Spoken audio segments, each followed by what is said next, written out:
ನಮಸ್ಕಾರ. PS education Infotech ಚಾನೆಲ್ಗೆ ಹಾರ್ದಿಕವಾದಂತಹ ಸ್ವಾಗತವನ್ನು ಕೋರ್ತಾ ಬಹುದಿನಗಳ ನಂತರ ನಾನು ಈ ಸ್ಕ್ರೀನ್ ಮೇಲೆ ಬಂದಿದ್ದೀನಿ.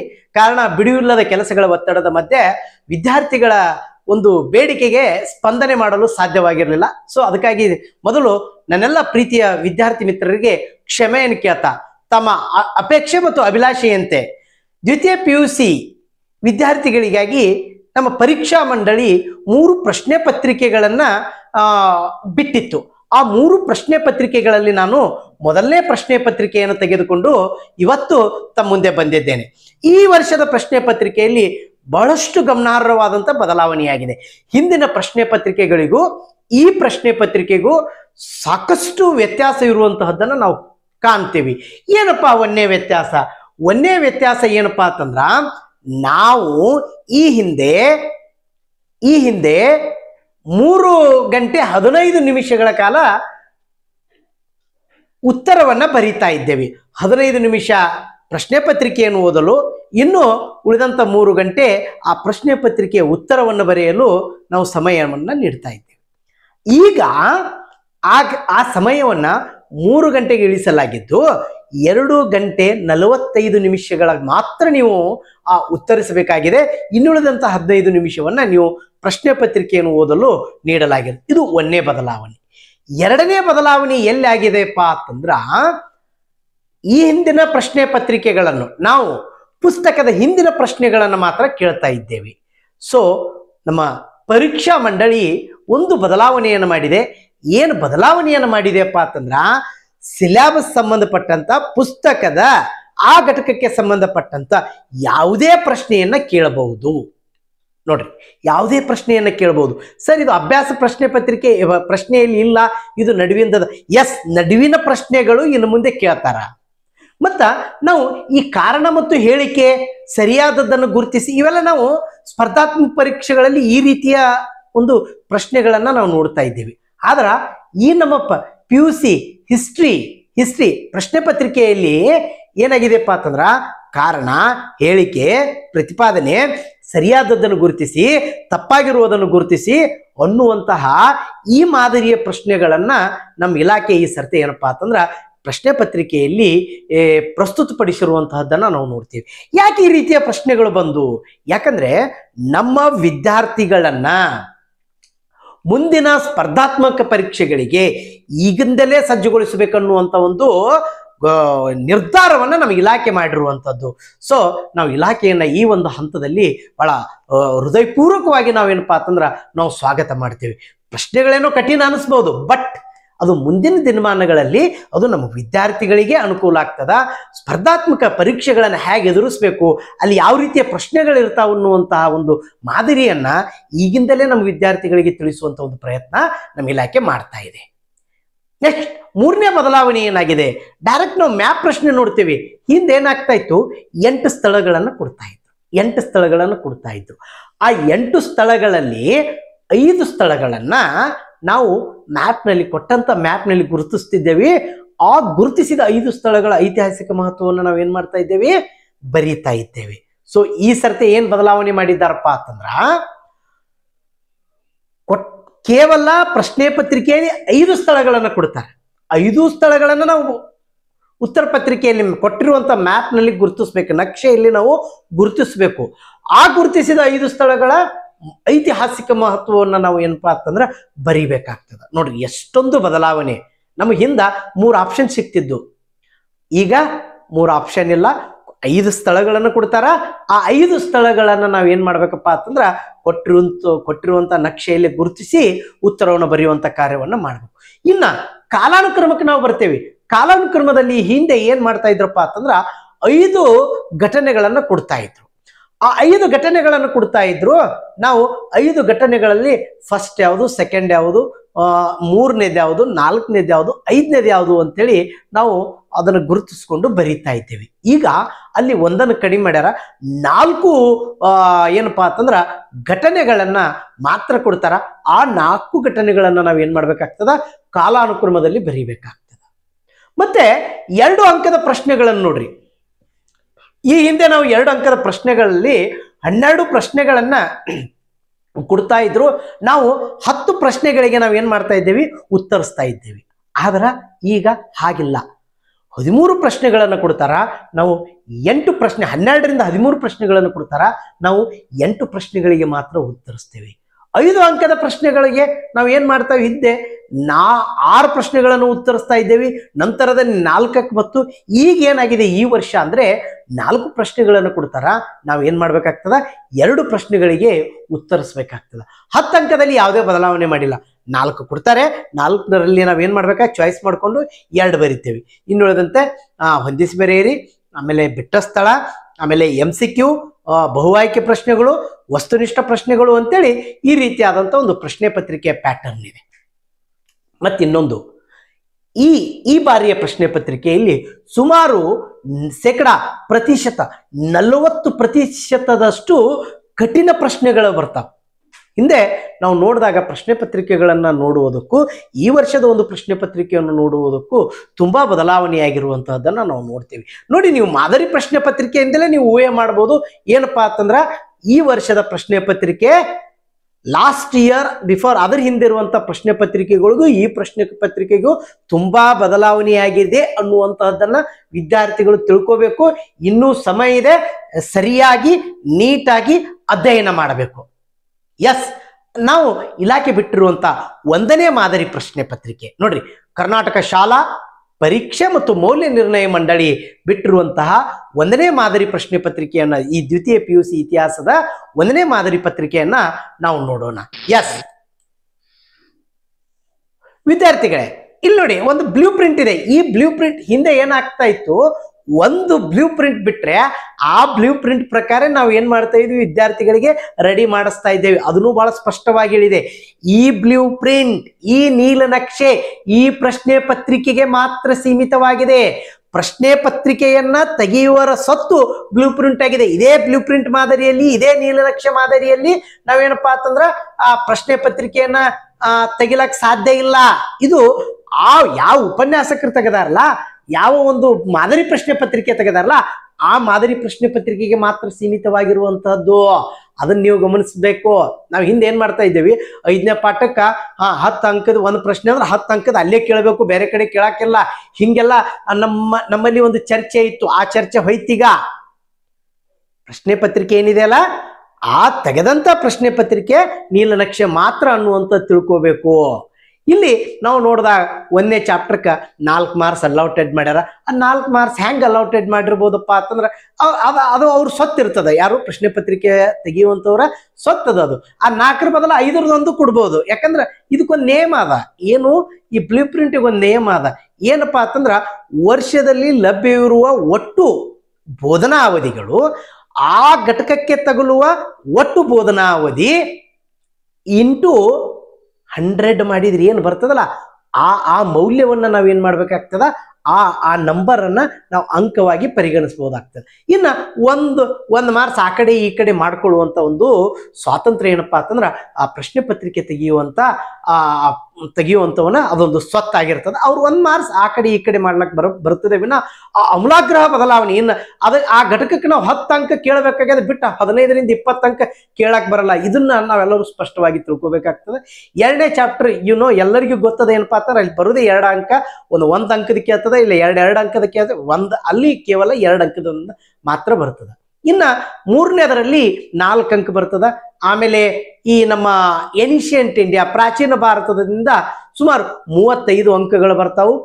ಮಿಡಿವಲ್ ಇಂಡಿಯಾದಿಂದ ಸುಮಾರು 27 ಅಂಕಗಳು ಬರ್ತಾವು. ಈ 6ನೇ ಚಾಪ್ಟರಿಂದ ಸುಮಾರು 8 ಅಂಕಗಳು ಬರ್ತಾವು. 7ನೇ ಚಾಪ್ಟರಿಂದ ಸುಮಾರು 37 ಅಂಕಗಳು ಬರ್ತಾವು. ಇನ್ನ ಉಳಿದಂತೆ ಮ್ಯಾಪ್ನಲ್ಲಿ ಏನಪ್ಪಾ ಅಂತಂದ್ರ 5 + 5 ಅದು 10 ಅಂಕದಂತೂ ಫಿಕ್ಸ್ ಇರ್ತದೆ. ಈ ರೀತಿಯಾದಂತಹ ಒಂದು ಏನಪ್ಪಾ ಅಂತಂದ್ರ ನಾವು ಪ್ರಶ್ನೆ ಪತ್ರಿಕೆ ಆ ನೀಲನಕ್ಷೆ ಯಾವ ಚಾಪ್ಟರ್ಗೆ ಎಟ್ಟದ ಅಂತಂದಾಗ ನಾ ಹೇಳ್ತೀನಿ ನೋಡ್ರಿ, ಇನ್ನೊಮ್ಮೆ ಹೇಳ್ತೀನಿ. ನೀಲನಕ್ಷೆಗೆ ಒಂದು ನಿಯಮ ಇದೆ. ಆ ನಿಯಮವನ್ನು ತಿಳ್ಕೊಂಡ್ಬಿಟ್ರೆ ಮುಗೀತು ಸರ್. ಇದು ನಾಲೆಜ್, ಅಂಡರ್ಸ್ಟ್ಯಾಂಡ್, ಸ್ಕಿಲ್, ಅಪ್ಲಿಕೇಶನ್, ಎಸ್ ಇವೆಲ್ಲ ಇರ್ತಾವು. ಒಂದನ್ನು ಯಾವ ಘಟಕಕ್ಕೆ ಎಷ್ಟು ಅಂಕಗಳನ್ನು ಕೇಳಬೇಕಪ್ಪ ಅಂತಂದಾಗ ಅಲ್ಲಿ ಒಂದೊಂದು ಫಾರ್ಮುಲಾ ಅದ. ವರ್ಷದಲ್ಲಿ ಲಭ್ಯವಿರುವ ಒಟ್ಟು ಬೋಧನಾವಧಿಗಳನ್ನ, ಅದರ ಮೇಲೆ ಏನಿರ್ತದ, ಲಭ್ಯವಿರುವ ಆ ಘಟಕದ ಬೋಧನಾವಧಿಗಳನ್ನ ಅದನ್ನ ಡಿವೈಡೆಡ್ ಮಾಡಿ ಇಂಟು 100 ಮಾಡ್ಕೊಂಡ್ರೆ ಏನು ಬರ್ತದಲ್ಲ ಮೌಲ್ಯ, ಆ ಅಂಕಿಯನ್ನ ನಾವು ಅಂಕಗಳನ್ನಾಗಿ ತಗೋಬೇಕನ್ನುವಂತ ಒಂದು ನೇಮದ. ಇದು ಈ ನೇಮ ಒಂದನ್ನು ನಾವು ತಿಳ್ಕೊಂಡ್ಬಿಟ್ರೆ ಸಾಕು, ಯಾವ ಘಟಕಕ್ಕೆ ಎಷ್ಟು ಅಂಕಗಳನ್ನು ನೀಡಬೇಕು ಅನ್ನೋದು ಗೊತ್ತಾಗ್ತದ. ಆ ಅಂಕಗಳನ್ನ ಹೆಂಗ್ ಹೊಡ್ಕೋಬೇಕು ಅದು ಆ ಉಪನ್ಯಾಸಕನಿಗೆ ಬಿಟ್ಟಂತಹದ್ದು. ಏನಂದ್ರ ಅದನ್ನ ಕಠಿಣ ಒಳಗೆ ಕೇಳಬೇಕು, ಅದನ್ನ ಸ್ಕಿಲ್ನಾಗ ಕೇಳಬೇಕು, ಅದನ್ನ ನಾಲೆಜ್ನಾಗ ಕೇಳಬೇಕು, ಅಪ್ಲಿಕೇಶನ್ಯಾಗ ಕೇಳಬೇಕು, ಅಂಡರ್ಸ್ಟ್ಯಾಂಡ್ನಾಗ ಕೇಳಬೇಕು ಅನ್ನೋದು ಅವನ ಒಂದು ವಿವೇಚನೆಗೆ ಬಿಟ್ಟಂತಹದ್ದು. ಎಸ್, ಇದು ಒಂದು ಬ್ಲೂ ಪ್ರಿಂಟ್ ಮಾದರಿಯಲ್ಲಿ. ನಾನು ಇನ್ನೊಮ್ಮೆ ರಿಪೀಟ್ ಮಾಡ್ತೀನಿ, ಈ ವರ್ಷದ ಪ್ರಶ್ನೆ ಪತ್ರಿಕೆಯಲ್ಲಿ ಸುಮಾರು ಏನು ಇಲಾಖೆ ನಿಗದಿಪಡಿಸಿದಂತೆ 40% ಅಂಕಗಳು ಕಠಿಣ ಪ್ರಶ್ನೆಗಳಿಗೆ ಸಂಬಂಧ ಇರ್ತಾವು. ದಯವಿಟ್ಟು ಇನ್ನೂ ಅವಕಾಶ ಇದೆ, ಚೆನ್ನಾಗಿ ಅಭ್ಯಾಸ ಮಾಡಿ. ಈ ಪ್ರಶ್ನೆ ಪತ್ರಿಕೆಯನ್ನ ನಾವು ನೋಡೋಣ. ಎಸ್, ಸೂಚನೆಗಳನ್ನದಾವು. ಒಟ್ಟು 39 ಪ್ರಶ್ನೆಗಳದಾವು. ಒಟ್ಟು ಎಷ್ಟು ಅಂಕಕ್ಕೆ? 80 ಅಂಕಕ್ಕೆ ನಾವು ಅದನ್ನು ಬರೀಬೇಕು. 3 ಗಂಟೆ ಅಂದ್ರೆ 2 ಗಂಟೆ 45 ನಿಮಿಷ ಮಾತ್ರ ಬರೀಲಕ್ಕ ಅದನ್ನು ತಿದ್ದುಪಡಿ ಮಾಡಬೇಕಾಗಿತ್ತು. ಎಸ್, ಸೂಚನೆಗಳೇನದಾವು? ಪ್ರಶ್ನೆಗಳ ಕ್ರಮ ಸಂಖ್ಯೆಯನ್ನ ಸರಿಯಾಗಿ ನಮೂದಿಸ್ಬೇಕು. ನೀವು 2ನೇ ಪ್ರಶ್ನೆ ಬರೀತಿರ್ತೀರಿ, 1ನೇ ನಂಬರ್ ಹಾಕಿದ್ರೆ ತಪ್ಪಾಗ್ತದದು. ಸೊ ಪ್ರಶ್ನೆ ಪತ್ರಿಕೆಯಲ್ಲಿರುವ ಪ್ರಶ್ನೆಗಳ ಸಂಖ್ಯೆಯನ್ನ ಉತ್ತರ ಪತ್ರಿಕೆಯಲ್ಲಿ ನೀಟಾಗಿ ಸರಿಯಾಗಿ ನೀವೇನ್ ಮಾಡ್ಬೇಕಾಗ್ತದಪ್ಪ ಅಂತಂದ್ರ ಗುರುತಿಸ್ಬೇಕಾಗ್ತದ. 2ನೇದು, ಪ್ರಶ್ನೆಗಳನ್ನ ನೀವು ಸೂಚನೆಗಳಿಗೆ ಅನುಗುಣವಾಗಿ ಉತ್ತರಿಸಬೇಕು. ಈಗ ಫಾರ್ ಎಕ್ಸಾಂಪಲ್ 5 ಮಾರ್ಕ್ಸ್ ಪ್ರಶ್ನೆ ಅದ, ಆ 5 ಮಾರ್ಕ್ಸಿಗೆ ನೀವು ಮಿನಿಮಮ್ 15 to 20 ಲೈನ್ ಬರಿಬೇಕದ.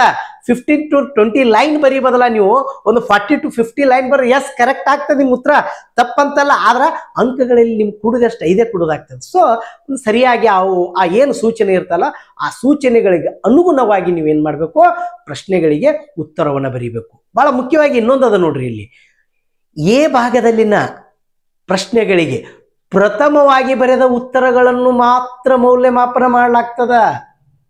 ಈಗ ಏನಾಗ್ತದ, ಸಾಮಾನ್ಯವಾಗಿ ಒಂದು ಪ್ರಶ್ನೆ ಅದ, ಏನಪ್ಪಾ, ಗುಪ್ತರ ಸ್ಥಾಪಕ ಯಾರು? ಶ್ರೀಗುಪ್ತ. 4 ಆಪ್ಷನ್ ಕೊಟ್ಟರೆ ಅಲ್ಲಿ ಶ್ರೀಗುಪ್ತ ಅದ.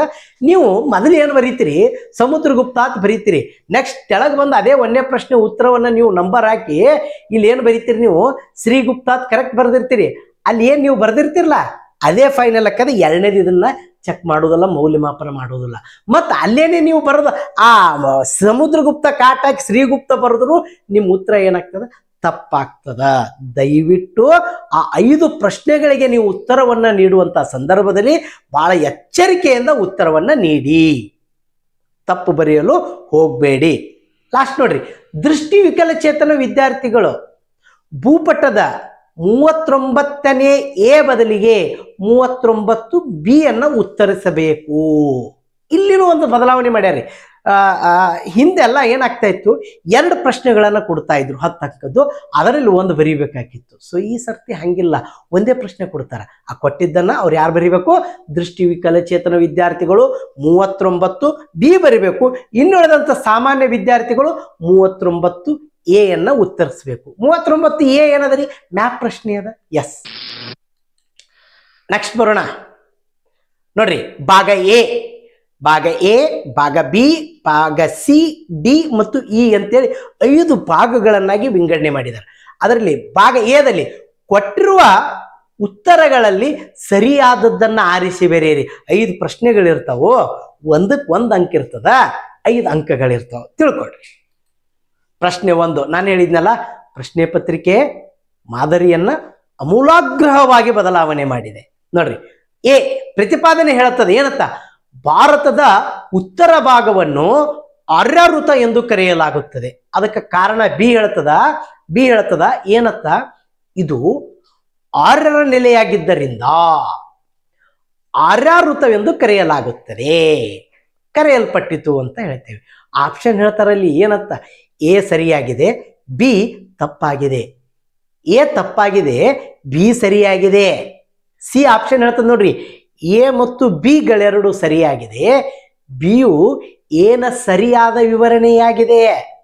ಡಿ ಹೇಳ್ತದ ಎ ಮತ್ತು ಬಿ ಗಳೆರಡು ಸರಿಯಾಗಿದೆ, ಆದರೆ ಬಿಯು ಎನ ಸರಿಯಾದ ವಿವರಣೆ ಅಲ್ಲ. ನೋಡ್ರಿ, ಕನ್ಫ್ಯೂಸ್ ಹೆಂಗಾಗ್ತದ ಅಂದ್ರ ಯಾರು ಈ ಪ್ರಶ್ನೆಗಳಿಗೆ ಉತ್ತರವನ್ನು ಬರೀತಾರೆ ಗೊತ್ತಾ?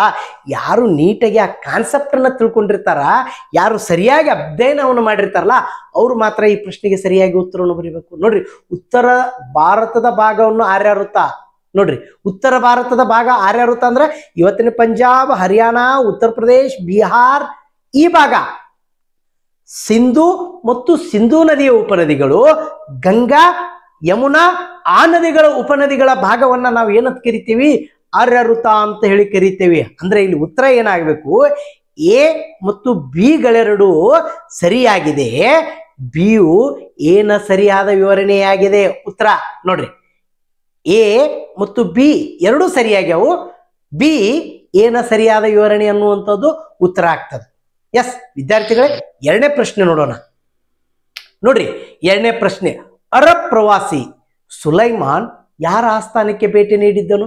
ನೋಡ್ರಿ, ಯಾರ ಆಸ್ಥಾನಕ್ಕೆ ಭೇಟಿ ನೀಡಿದ್ದನು? ಇದಕ್ಕೆ ಒಂದು ಸಣ್ಣ ನಿಮಗೆ ಏನು ಗೊತ್ತಾಗಬೇಕು, ಸುಲೈಮಾನ್ ಅಂದ ತಕ್ಷಣ ನಿಮಗೆ ಗೊತ್ತಾಗಿ ಬಿಡಬೇಕು, ಸಾಮಾನ್ಯ ಶಕವರ್ಷ 851ರಲ್ಲಿ ರಾಷ್ಟ್ರಕೂಟರ ಶ್ರೇಷ್ಠ ಅರಸನಾದಂಥ ಅಮೋಘ ವರ್ಷ ನೃಪತುಂಗನ ಆಸ್ಥಾನಕ್ಕೆ ಭೇಟಿ ನೀಡಿದ್ದ. ನೋಡ್ರಿ, ಅಮೋಘ ವರ್ಷ ನೃಪತುಂಗನನ್ನ ನಾವೇನು ಕರಿತೇವಿ? ಕರ್ನಾಟಕದ ಅಶೋಕ ಅಂತೇಳಿ ಪಂಚಮುಖಿ ಅನ್ನುವಂಥ ಇತಿಹಾಸಕಾರರು ಅವರನ್ನ ಸಂಬೋಧನೆ ಮಾಡಿರುವಂತಹದ್ದನ್ನ ನೋಡ್ತೇವೆ. ಪ್ರಪಂಚದ 4 ಮಹಾನ್ ಸಾಮ್ರಾಜ್ಯಗಳಲ್ಲಿ ಅಮೋಘ ವರ್ಷ ನೃಪತುಂಗನ ಸಾಮ್ರಾಜ್ಯವು ಒಂದಾಗಿತ್ತು. ಇದು ನಿಮಗೆ ಗೊತ್ತಾಗಬೇಕು. ಆಪ್ಷನ್ ನೋಡ್ರಿ, ಸಮುದ್ರಗುಪ್ತ, ಬಿ ಅಮೋಘ ವರ್ಷ, ಸಿ ಇಮ್ಮಡಿ ಪುಲಿಕೇಶಿ, ಡಿ 6ನೇ ವಿಕ್ರಮಾದಿತ್ಯ. ಎಸ್, ಆನ್ಸರ್ ಏನಾಗ್ತದೆ ಇಲ್ಲಿ? ಅರಬ್ ಪ್ರವಾಸಿ ಸುಲೈಮಾನ್ ರಾಷ್ಟ್ರಕೂಟರ ಅರಸನಾದಂಥ ಅಮೋಘ ವರ್ಷ ನೃಪತುಂಗನ ಆಸ್ಥಾನಕ್ಕೆ ಸಾಮಾನ್ಯ ಶಕವರ್ಷ 851ರಲ್ಲಿ ಭೇಟಿ ನೀಡಿದ್ದ. ಮೂರನೇ ಪ್ರಶ್ನೆ ನೋಡೋಣ.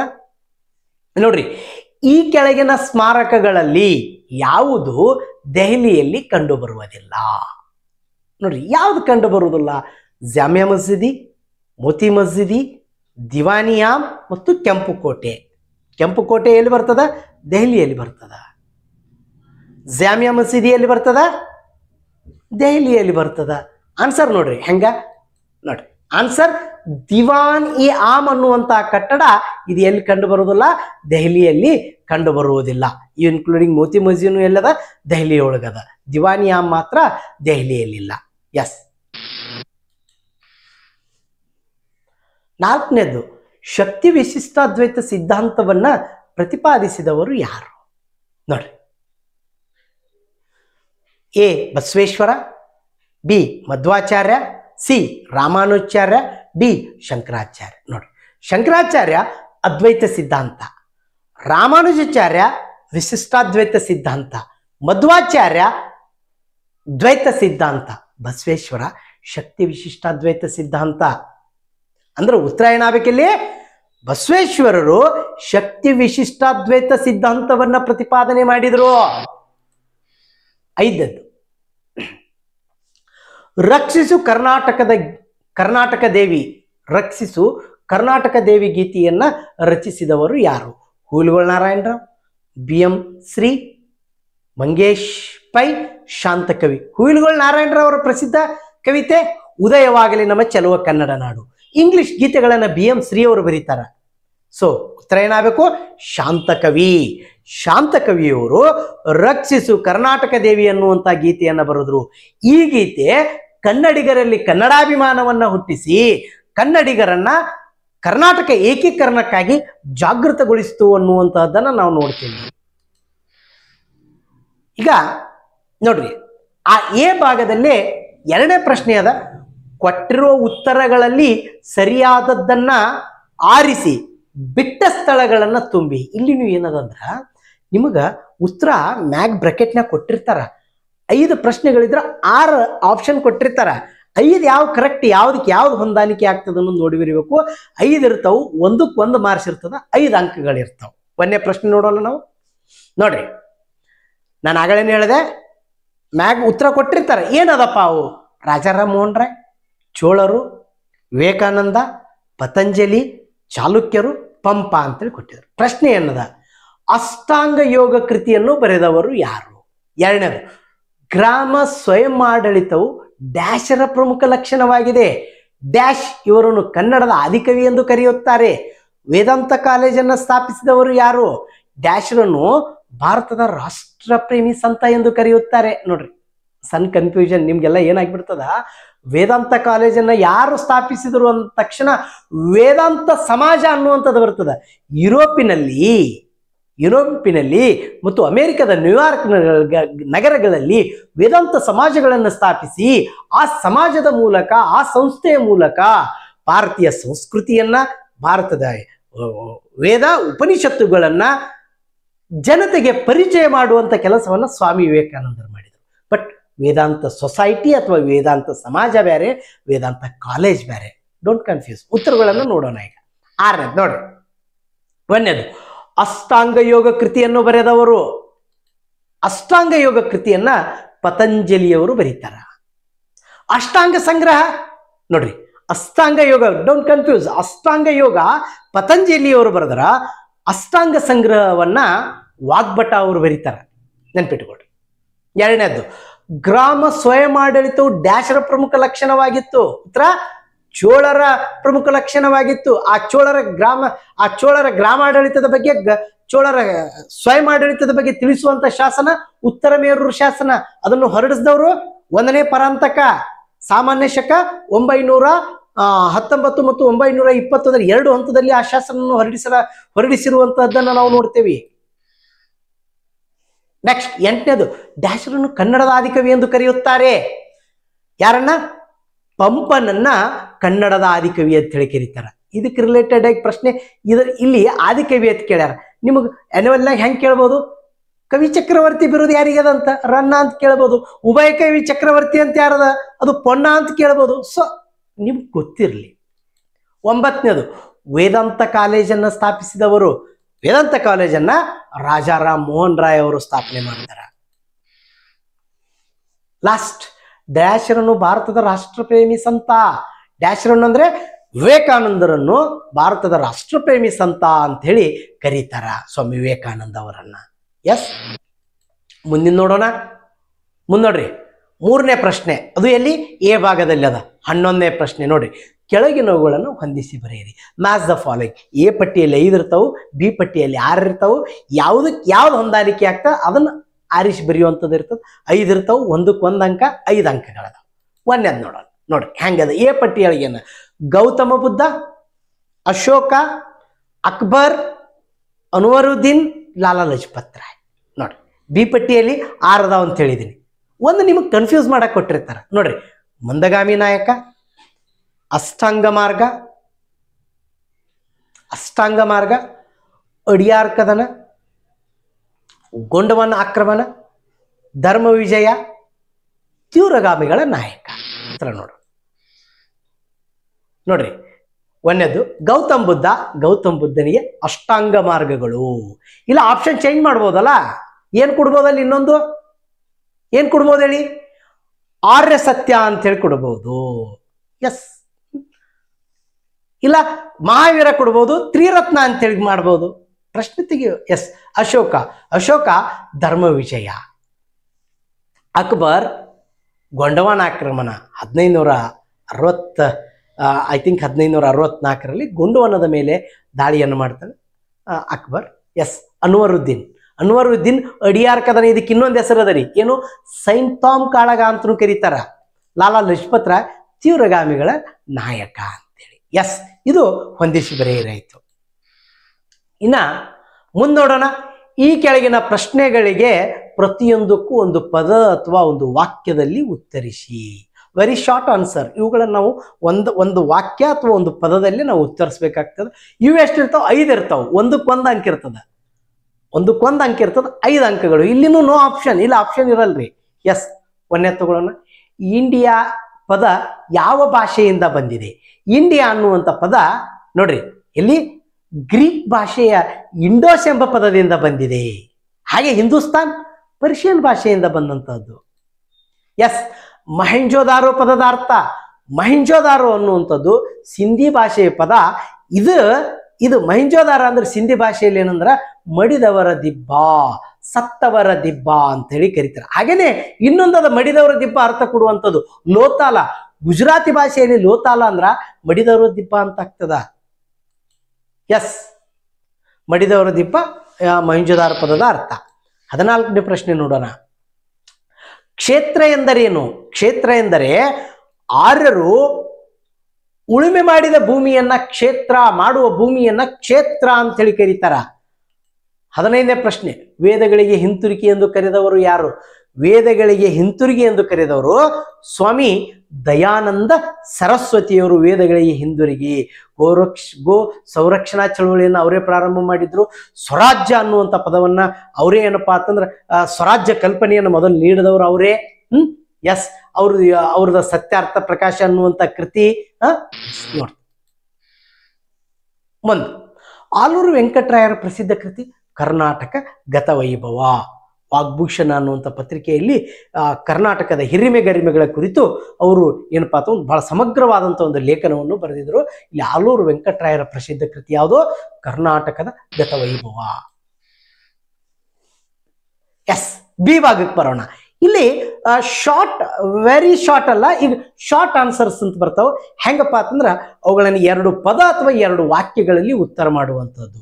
ಇಲ್ಲಿ ಎಷ್ಟು ನಾವು ಬರೀಬೇಕಪ್ಪ ಅಂತಂದ್ರ ಸುಮಾರು 8 ಪ್ರಶ್ನೆಗಳಿಗೆ ನಾವು ಉತ್ತರಿಸ್ಬೇಕು. ಒಂದಕ್ಕೆ ಎಷ್ಟು? 2 ಅಂಕಗಳು. 16 ಏನಿರ್ತಾವ ಅಂಕಗಳಿರ್ತಾವ. ಒಟ್ಟು ಪ್ರಶ್ನೆಗಳು ಇಲ್ಲಿ ಎಷ್ಟಿರ್ತಾವಪ್ಪ ಅಂತ ಸುಮಾರು 12 ಪ್ರಶ್ನೆಗಳಿರ್ತಾವ. ಎಸ್, ಒಂದನೇದು ಪ್ರಾಚೀನ ಭಾರತದ ಯಾವುದಾದರೂ 2 ವಿಶ್ವವಿದ್ಯಾಲಯಗಳನ್ನು ಹೆಸರಿಸಿ. ಯಾವ 2 ವಿಶ್ವವಿದ್ಯಾಲಯ ನೋಡ್ರಿ? ನಳಂದ ವಿಶ್ವವಿದ್ಯಾಲಯ, ತಕ್ಷಶಿಲ ವಿಶ್ವವಿದ್ಯಾಲಯ, ವಿಕ್ರಮಶಿಲ ವಿಶ್ವವಿದ್ಯಾಲಯ ಮತ್ತು ಕಂಚಿ. 2 ಬರೆಯಿರಿ. ನಳಂದ, ತಕ್ಷಶಿಲ, ವಿಕ್ರಮಶಿಲ ಮತ್ತು ಕಂಚಿ, ಇವುಗಳಲ್ಲಿ 2 ನೀವು ಏನಪ್ಪಾ ಅಂತಂದ್ರೆ ಬರೆಯಿರಿ. 18ನೇ ಪ್ರಶ್ನೆ. ನಿಯೋಲಿಥಿಕ್ ಪದದ ಅರ್ಥವೇನು? ನಿಯೋಲಿಥಿಕ್, ನಿಯೋ ಮತ್ತು ಲಿಥಿಕ್ ಅನ್ನುವಂತ 2 ಗ್ರೀಕ್ ಪದಗಳಿಂದ ಬಂದಂತಹದ್ದು ಈ ಶಬ್ದ. ನಿಯೋ ಅಂದರೆ ಹೊಸ ಅಥವಾ ನವ, ಲಿಥಿಕ್ ಎಂದರೆ ಶಿಲೆ. ಒಟ್ಟಿನಲ್ಲಿ ನಿಯೋಲಿಥಿಕ್ ಅಂದ್ರೆ ಹೊಸ ಶಿಲಾಯುಗ ಅಥವಾ ನವಶಿಲಾಯುಗ ಅಂತ ಹೇಳಿ ಅರ್ಥ. ಮುಂದೋಡು 19ನೇ ಪ್ರಶ್ನೆ. ಸಿಂಧೂ ಜನರ ಶವ ಸಂಸ್ಕಾರ ಪದ್ಧತಿಗಳನ್ನು ತಿಳಿಸಿ ಅಂತೇಳಿ. ಅವರಲ್ಲಿ ಏನಪ್ಪಾ ಅಂತಂದ್ರೆ 3 ರೀತಿಯ ಶವ ಸಂಸ್ಕಾರ ಪದ್ಧತಿಗಳಿದ್ದು. ಯಾವ್ಯಾವಪ್ಪ? ಒಂದು ಹೂಳುವ ಶವ ಸಂಸ್ಕಾರ ಪದ್ಧತಿ, ಸುಡುವ ಶವ ಸಂಸ್ಕಾರ ಪದ್ಧತಿ, ದಹನ ಶವ ಸಂಸ್ಕಾರ ಪದ್ಧತಿ ಅಂತ ಕರೀತಾರ, ಅಂಚಿಕ ಶವ ಸಂಸ್ಕಾರ ಪದ್ಧತಿ ಅಂತೇಳಿ 3 ಶವ ಸಂಸ್ಕಾರ ಪದ್ಧತಿ ಸಿಂಧೂ ಜನರಲ್ಲಿ ಅಸ್ತಿತ್ವದಲ್ಲಿತ್ತು ಅನ್ನುವಂಥದ್ದನ್ನು ನಾವು ನೋಡ್ತೇವೆ. ನೋಡಿ, ವೈದಿಕ ಕಾಲದಲ್ಲಿ ರಾಜನಿಗೆ ಆಡಳಿತದಲ್ಲಿ ಸಹಾಯ ಮಾಡುತ್ತಿದ್ದ 2 ರಾಜಕೀಯ ಸಂಸ್ಥೆಗಳು ಯಾವ್ಯಾವಪ್ಪ? ಸಭಾ, ಸಮಿತಿ, ವಿಧಾತ ಅನ್ನುವಂತಹದ್ದು 2 ಬರೆಯಿರಿ. ಬೌದ್ಧ ಧರ್ಮದ 21ನೇ ಪ್ರಶ್ನೆ ನೋಡ್ರಿ. ಬೌದ್ಧ ಧರ್ಮದ 2 ಪಂಥಗಳನ್ನ ಹೆಸರಿಸಿ. ಬೌದ್ಧ ಧರ್ಮ ಅದರಲ್ಲಿ ಎಷ್ಟು? 2 ಪಂಥಗಳದಾವು. ಒಂದು ಹೀನಯಾನ, ಮಹಾಯಾನ, ವಜ್ರಾಯನ ಅಂತೇಳಿ. ನೀವು 2 ಬರೀರಿ, ಹೀನಯಾನ ಮತ್ತು ಮಹಾಯಾನ ಅಂತೇಳಿ. ನೋಡಿ, 22ನೇ ಪ್ರಶ್ನೆ. ಶಾತವಾಹನರ ಯಾವುದಾದರೂ 2 ವಾಸ್ತುಶಿಲ್ಪ ಕೇಂದ್ರಗಳನ್ನು ಹೆಸರಿಸಿ. ಶಾತವಾಹನರ ಕಾಲದಲ್ಲಿ ಎಲ್ಲಿ ಅವರು ಮುಖ್ಯವಾದಂಥ ಕಲೆ ಮತ್ತು ವಾಸ್ತುಶಿಲ್ಪಗಳನ್ನು ನೋಡುವಂಥ ಸ್ಥಳಗಳು ಯಾವ್ಯಾವುದಾವು ನೋಡಿ? ಒಂದನೇದ್ದು ಅಮರಾವತಿ, ನಾಗಾರ್ಜುನಕೊಂಡ, ಕಾರ್ಲೆ, ನಾಸಿಕ್ ಅನ್ನುವಂತಹದ್ದು. ಇಲ್ಲಿ ಏನಪ್ಪಾ ಅಂತಂದ್ರೆ ಇವು ಶಾತವಾಹನರ ವಾಸ್ತುಶಿಲ್ಪ ಕೇಂದ್ರಗಳಾಗಿದ್ದವು. ಅಮರಾವತಿ, ನಾಗಾರ್ಜುನಕೊಂಡ, ಕಾರ್ಲೆ ಮತ್ತು ನಾಸಿಕ್. ಎಸ್, ಮುಂದಿನ ಪ್ರಶ್ನೆ ನೋಡ್ರಿ. ಕೈಲಾಸನಾಥ ದೇವಾಲಯವನ್ನು ನಿರ್ಮಿಸಿದವರು ಯಾರು? ನೋಡ್ರಿ, ಕೈಲಾಸನಾಥ ದೇವಾಲಯ ಅಂದ ತಕ್ಷಣ ನಿಮ್ಗೆ ಗೊತ್ತಾಗಿ ಬಿಡಬೇಕು. ಕೈಲಾಸನಾಥ ದೇವಾಲಯವನ್ನ ರಾಷ್ಟ್ರಕೂಟರ ಅರಸನಾದಂಥ 1ನೇ ಕೃಷ್ಣ ಸಾಮಾನ್ಯ ಶಕ ವರ್ಷ 770ರಲ್ಲಿ ನಿರ್ಮಾಣ ಮಾಡದ. ಎಲ್ಲಿ ಅಂದ್ರೆ ಎಲ್ಲೋರಾದಲ್ಲಿ. ಆನ್ಸರ್ ಏನಾಗಬೇಕು? 1ನೇ ಕೃಷ್ಣ ಎಲ್ಲೋರಾದಲ್ಲಿ ಈ ಕೈಲಾಸನಾಥ ದೇವಾಲಯವನ್ನ ನಿರ್ಮಾಣ ಮಾಡದ ಅನ್ನುವಂಥದ್ದನ್ನ ನಾವು ನೋಡ್ತೇವೆ. 24ನೇ ಪ್ರಶ್ನೆ. ವಿಕ್ರಮ ಶಕೆಯನ್ನು ಯಾರು ಮತ್ತು ಯಾವಾಗ ಆರಂಭಿಸಿದರು? ಉತ್ತರ: ವಿಕ್ರಮ ಶಕೆಯನ್ನ ಕಲ್ಯಾಣಿ ಚಾಲುಕ್ಯರ ಶ್ರೇಷ್ಠ ಅರಸನಾದಂತಹ 6ನೇ ವಿಕ್ರಮಾದಿತ್ಯ ತಾನು ಸಿಂಹಾಸನಾರೋಹಣಕ್ಕೆ ಪಟ್ಟಾಭಿಷೇಕ ಮಾಡಿಕೊಂಡ ಒಂದು ನೆನಪಿಗಾಗಿ ಸಾಮಾನ್ಯ ಶಕ ವರ್ಷ 1076 ವಿಕ್ರಮ ಶಕವನ್ನ ಪ್ರಾರಂಭಿಸ್ತಾರೆ. ಈ ಪ್ರಶ್ನೆ ಏನದಲ್ಲ ಬಹಳಷ್ಟು ಟೈಮ್ ರಿಪೀಟ್ ಆಗಿಬಿಟ್ಟಿದೆ. ಎಲ್ಲಿ ಕಾಲಾನುಕ್ರಮದಲ್ಲಿ ಸಾಕಷ್ಟು ಟೈಮ್ ರಿಪೀಟ್ ಆಗ್ಯದ, 1 ಅಂಕದಲ್ಲಿ ರಿಪೀಟ್ ಆಗ್ಯದ, 2 ಅಂಕದಲ್ಲಿ ರಿಪೀಟ್ ಆಗ್ಯದ.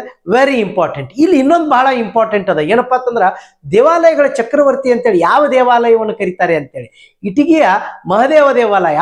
ಆ ಇಟಗಿಯ ಮಹದೇವ ದೇವಾಲಯವನ್ನು ಯಾರು ನಿರ್ಮಾಣ ಮಾಡಿದ್ರು ಅಂದ್ರ ಆ ಕಲ್ಯಾಣಿ ಚಾಲುಕ್ಯರ ಅರಸನ ಅಂತ 6ನೇ ವಿಕ್ರಮಾದಿತ್ಯನ ದಂಡನಾಯಕನಾದಂಥ ಮಹದೇವನು ಅದನ್ನು ನಿರ್ಮಾಣ ಮಾಡಿ. ಇದನ್ನು ಬಹಳ ಸರ್ತೆ ರಿಪೀಟ್ ಆಗ್ಯದ. ಸೊ ನೋಡ್ಕೊಳ್ರಿ. ಮುಂದೆ ನೋಡೋಣ. 25ನೇ ಪ್ರಶ್ನೆ. ತೋದರಮಲ್ಲನು ವರ್ಗೀಕರಿಸಿದ ಭೂಮಿಯ ಯಾವುದಾದರೂ 2 ವಿಧಗಳನ್ನ ಹೆಸರಿಸಿ. ನೋಡಿ ಉತ್ತರ ಪೋಲಜ, ಪರೌತಿ, ಚೆಚ್ಚರ, ಬಂಜರ. ಈ ರೀತಿ ಭೂಮಿಯನ್ನು ವರ್ಗೀಕರಿಸಿದ ಇನ್ನೊಂದು ಪ್ರಶ್ನೆಗೆ ಬರ್ತದೆ ನಿಮಗೆ.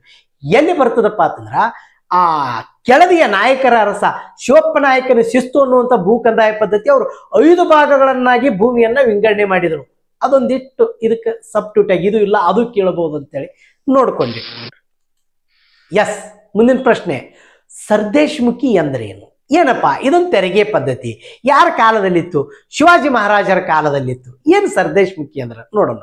ನೋಡಿ, ಶಿವಾಜಿಯ ನೇರ ಆಡಳಿತಕ್ಕೆ ಒಳಪಟ್ಟ ಪ್ರದೇಶದಿಂದ ಶೇಕಡ 1/10 ಸಂಗ್ರಹಿಸುವ ತೆರಿಗೆಯನ್ನು ನಾವು ಏನಂತ ಕರಿತೀವಿ? ಸರ್ದೇಶ್ಮುಖಿ. ಶಿವಾಜಿಯ ಕಾಲದಲ್ಲಿ 2 ರೀತಿಯ ತೆರಿಗೆಗಳಿತ್ತು, ಒಂದು ಚೌತ್ ಮತ್ತೊಂದು ಸರ್ದೇಶ್ಮುಖಿ. ಎಸ್. ಮುಂದಿನ ಪ್ರಶ್ನೆ. ಗೋಳಗುಮಟ್ಟವು ಎಲ್ಲಿದೆ ಹಾಗೂ ಅದನ್ನು ನಿರ್ಮಿಸಿದವರು ಯಾರು? ಗೋಳಗುಮಟ್ಟ ಬಿಜಾಪುರದಲ್ಲದ. 1656ರಲ್ಲಿ ಅದನ್ನು ನಿರ್ಮಾಣ ಮಾಡ್ತಾರ. ಯಾರು ಅಂದ್ರೆ ಮೊಹಮ್ಮದ್ ಆದಿಲ್ ಶಾ. ಉತ್ತರ ನೋಡ್ರಿ. ವಿಜಯಪುರದಲ್ಲಿ ಅದ ಮೊಹಮ್ಮದ್ ಆದಿಲ್ ಶಾ 1656ರಲ್ಲಿ ಆ ಗೋಳಗುಮಟ್ಟವನ್ನ ನಿರ್ಮಾಣ ಮಾಡಿದ್ರು ಅನ್ನುವಂಥದ್ದು. ಇಲ್ಲಪ್ಪ ಇದನ್ನ ಬಿಟ್ಟು ಏನ್ ಕೇಳ್ಬೋದು? ಇಲ್ಲಿ ಇನ್ನೊಂದು ಇದಕ್ಕೆ ಸಬ್ಟ್ಯೂಟ್ ಆಗಿ ಇಬ್ರಾಹಿಂ ರೋಜಾವನ್ನ ಯಾರು ಮತ್ತು ಎಲ್ಲಿ ನಿರ್ಮಿಸಿದ್ರು ಅಂತ ಕೇಳ್ಬೋದಲ್ಲ. ಅಥವಾ ಕಾಲಾನುಕ್ರಮದಲ್ಲಿ ಇಬ್ರಾಹಿಂ ರೋಜಾ ಅಂತ ಹೇಳಿ ಕೊಡ್ಬೋದು 1623. ವಿಚಾರ ಮಾಡಿ. ಎಸ್ ನೋಡ್ರಿ. ಶಂಕರಾಚಾರ್ಯರು ಜಗತ್ತನ್ನು ಮಾಯೆ ಎಂದು ಕರೆದವರು, ಅಹಂ ಬ್ರಹ್ಮಾಸ್ಮಿ ಅಂತ ಹೇಳಿದವರು. ಯಾಕೆ ಇವರು ಜಗತ್ತನ್ನು ಮಾಯೆ ಅಂತ ಕರೆದ್ರು ಅಂತೇಳಿ ಉತ್ತರ ನೋಡೋಣ. ನೋಡ್ರಿ, ಶಂಕರಾಚಾರ್ಯರು ಲೌಕಿಕ ಪ್ರಪಂಚಕ್ಕೆ ಆದ್ಯತೆಯನ್ನು ನೀಡದೆ ಆಧ್ಯಾತ್ಮಿಕ ಪ್ರಪಂಚಕ್ಕೆ ಹೆಚ್ಚು ಒತ್ತನ್ನ ನೀಡಿದರು.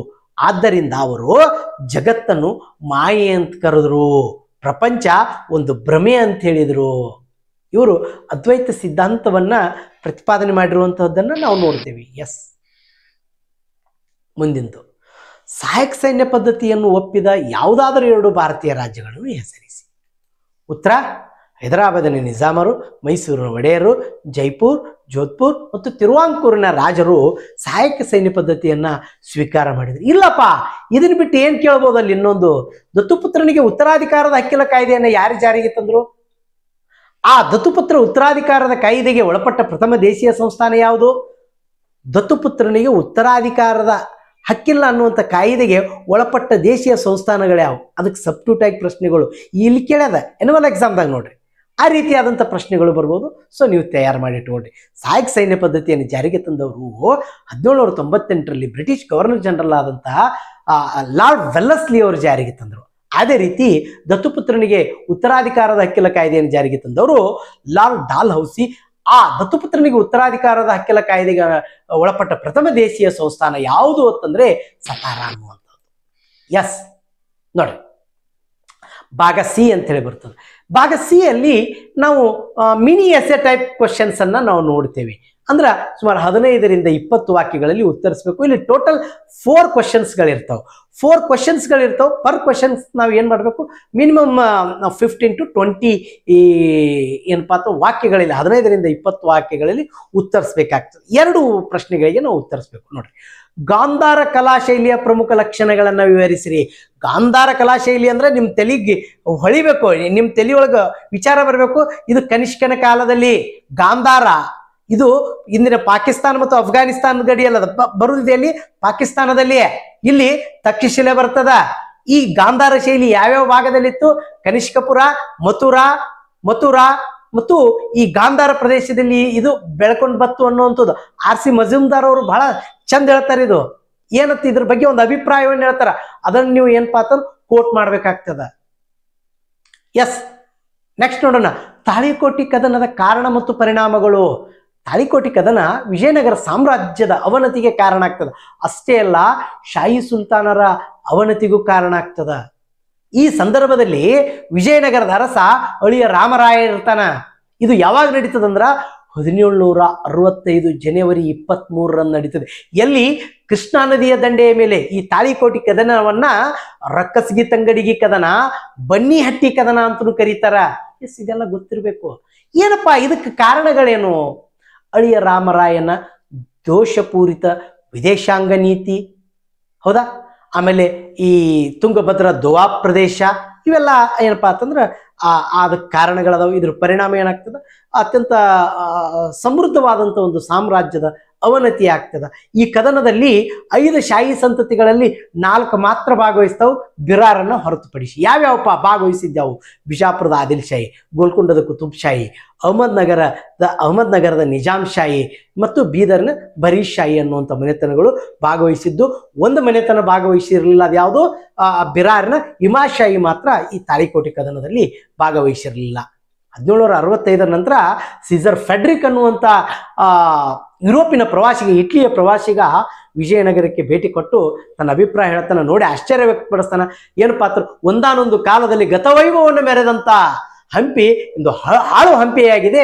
ಇದು ಇಲ್ಲಿನ ದೇವಾಲಯಗಳು, ಗುಡಿ ಗುಂಡಾರಗಳು ಕಾಡು ಪ್ರಾಣಿಗಳ ವಾಸಸ್ಥಾನವಾಗಿದೆ ಅನ್ನುವಂಥದ್ದನ್ನ ಅಭಿಪ್ರಾಯ ಪಡ್ತಾನೆ. ಸೊ ಯಾವ ಹಂತದಲ್ಲಿ ವಿಜಯನಗರ ಹಂಪಿ ನಾಶವಾಗಿರ್ಬೋದು ಅನ್ನುವಂಥದ್ದನ್ನ ನೀವು ವಿಚಾರ ಮಾಡ್ಬೋದು.